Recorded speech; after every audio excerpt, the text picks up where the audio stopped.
Quand nous sortons de notre rôle, que nous sortons de notre tâche, de la raison pour laquelle nous existons, on devient inutile parce que notre place est vide. Qui va occuper la place que la femme a laissée? Le vide qui est là. Si la femme abandonne sa responsabilité, la tâche, la raison pour laquelle elle existe, la place, il y a le vide qui est là. Ça veut dire que l'équilibre, Elohim a créé toutes choses de le bien, le mal, le positif comme le négatif, c'est pour qu'il y ait équilibre. Donc la femme, l'homme sans la femme, l'homme est déséquilibré. C'est la femme qui vient donner l'équilibre.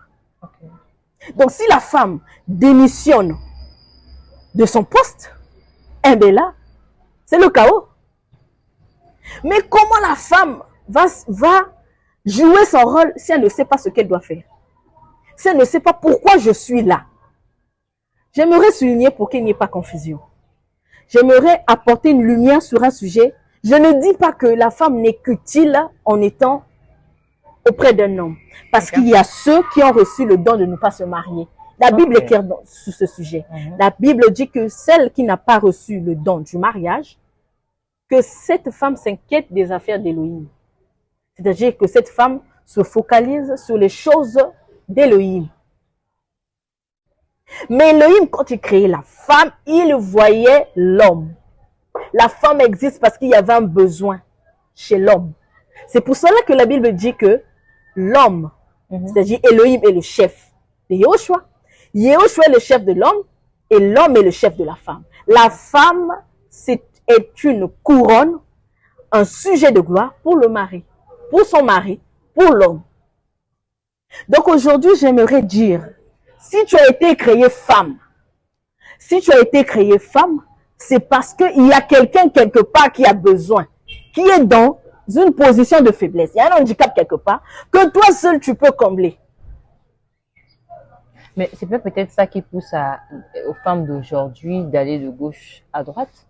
Moi, je dirais aujourd'hui, c'est déplorable. Hein? Je suis vraiment triste de voir qu'aujourd'hui, on a réduit la femme à...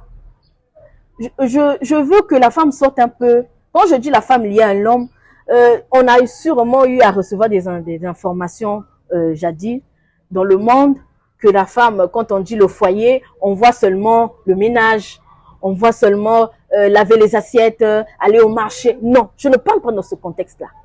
Je parle du domaine, je parle de l'homme en tant qu'être. L'homme en tant qu'être, il est âme, il est esprit, ça c'est l'enveloppe. Ce que vous voyez là, ce n'est pas moi. Est-ce que vous voyez?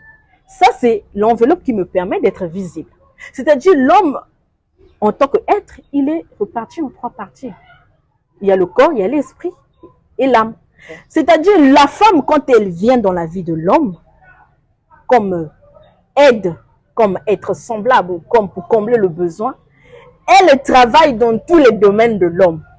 Ce n'est pas seulement en lavant les assiettes ou en allant au marché, en s'occupant. Ça, ce sont des choses, ce sont des accessoires. Mais nous parlons d'abord en tant que